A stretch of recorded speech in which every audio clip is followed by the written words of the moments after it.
O Ivan de Assis diz o seguinte: Chico sempre me mostrava seus trabalhos, morávamos perto, e eu ficava empolgado. Daí surgiu meu despertar para a pintura. Passei então a desenhar e encher as figuras com tinta para o Chico fazer a pigmentação. Tempos depois passei a pintar o que faço até hoje. Chico era um homem farto, brincalhão, farrista. Das farras participei de muitas, nas quais ele recitava versos da sua maneira ingênua. Depois a própria filha do Chico da Silva diz: quando eu comecei a pintar com o papai, eu tinha 10 anos. Papai pintava cartolina nas paredes. Um dia ele falou para mim que eu devia aprender a carreira dele. Eu lhe perguntei: papai, seguir a sua arte não tem bronca não? Foi numa sexta-feira que papai me chamou e me botou para trabalhar numa cartolina. Demorei uns 5 dias, mas o quadro saiu.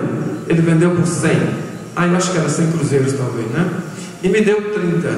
Eu me lembro porque comprei um vestido. Aí fiquei pintando, mas ajudando a ele. Até que um dia ele me disse para eu assinar meu próprio nome. Então comecei a botar Chica da Silva.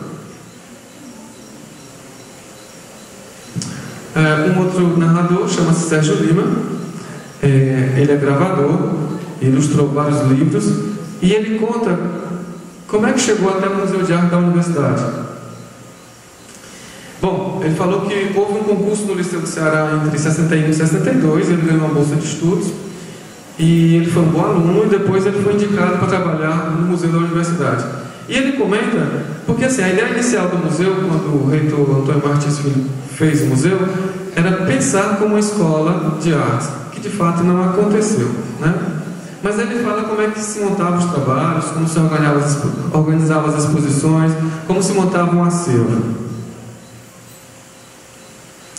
Bom, a outra pessoa chama-se Descartes Gadelha, esse senhor que está sentado, né, com a medalha no peito, e ele descreve um momento em que Fortaleza, a SCAP tinha acabado, o museu já não era tão atraente, e os artistas começaram a se mobilizar em busca de uma escola, né? Essa senhora que estava do lado dele chama-se Heloísa Joaçaba. Era uma mulher, ainda está viva, essa senhora, os dois estão vivos, né? Mas ela tinha uma boa influência política. E com isso ela conseguiu uma casa para os artistas que começaram a se organizar e a montar ateliês, né? E essa casa era um verdadeiro paraíso dos artistas, embora a vizinhança dissesse que fosse um inferno, né? Mas assim, ele dizia que a casa funcionava 24 horas por dia. Tinha gente de todo lado frequentando, inclusive o Chablot, o cara que eu abri inicialmente, né? Dava palestra, dava cursos e tudo mais. E era um lugar onde as pessoas se contaminavam com a ideia de querer pintar, de querer aprender arte. E ele comenta um fato muito importante, né? Que a gente se questiona muito. Por que na história da arte tem tão poucas mulheres? Seja na história da arte europeia ou na história da arte brasileira. Parece-me que até então a arte era um reduto extremamente masculino, né? E ele diz isso. Havia poucas mulheres frequentando a casa. Eu não sei explicar o motivo disso. Algumas eram namoradas dos colegas. Lembro da Marisa Viana, que na época era solteira. Fazia desenhos maravilhosos. Esse lugar era chamado de Centro de Artes Visuais, né? Que na verdade aconteceu no final dos anos 60, aliás, 68 foi criado, junto com a Secretaria de Cultura do Estado. Mas assim, a intenção dos artistas era criar um espaço que fosse mantido pelo governo. Como isso de fato não aconteceu, o Centro de Artes Visuais acabou mudando de nome, e quando a ditadura se impôs,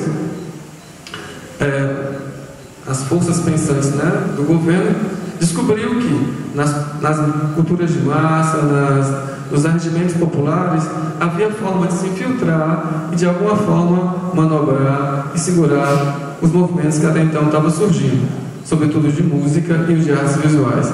E aí o Centro de Artes Visuais passa a se chamar Casa de Cultura Raimundo Sela. Bom, o outro narrador que comenta sobre esse fato é Roberto Galvão. Ele também participou do Centro de Artes Visuais, mas ele passou muito pouco tempo nesse lugar, porque ele é inserido dentro das políticas culturais que até então surgiram. Ou seja, quando se criou a Secretaria de Cultura do Estado em 1968, né, ele já era muito jovem e já foi, como eu diria, aproveitado no espaço administrativo.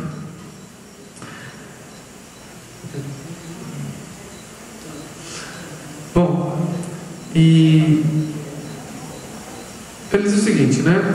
Alguns anos depois, em janeiro de 67, li no jornal que ia ser criado o Centro de Artes Visuais que funcionava aqui em frente à Praça do Cristo Redentor. E seria inaugurado com a exposição do Barriga, um pintor famoso até então. Era o segundo prédio do início da Avenida Leste-Oeste, exatamente onde está a porta da entrada do Dragão do Mar. Nesse prédio funcionava também a Biblioteca Pública do Térreo e no subsolo a Delegacia da Polícia Federal. O Centro de Artes Visuais ficava no segundo andar, era mantido pela Secretaria de Cultura do Estado e dirigida por uma irmã do governador, Ailton Montenegro, mas a casa foi uma concepção da Heloísa Joaçaba e era gerenciada informalmente por ela.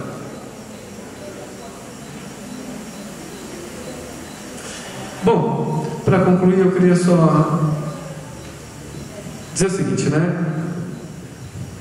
O depoimento desses artistas que se tornaram professores, né, e foi esse o recorte que a gente fez na tese, não era qualquer artista, mas os artistas que de alguma forma, né, se infiltraram ou acabaram optando pela educação como forma de sobrevivência.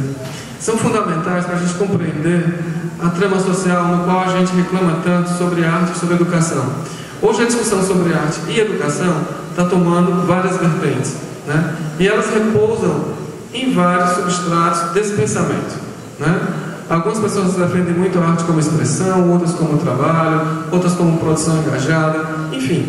Mas para pensar essas questões dentro do espaço territorial que a gente ocupa hoje, seja Fortaleza, Itapipoca, Sobral, que lugar, é preciso conhecer as pessoas que já faziam arte.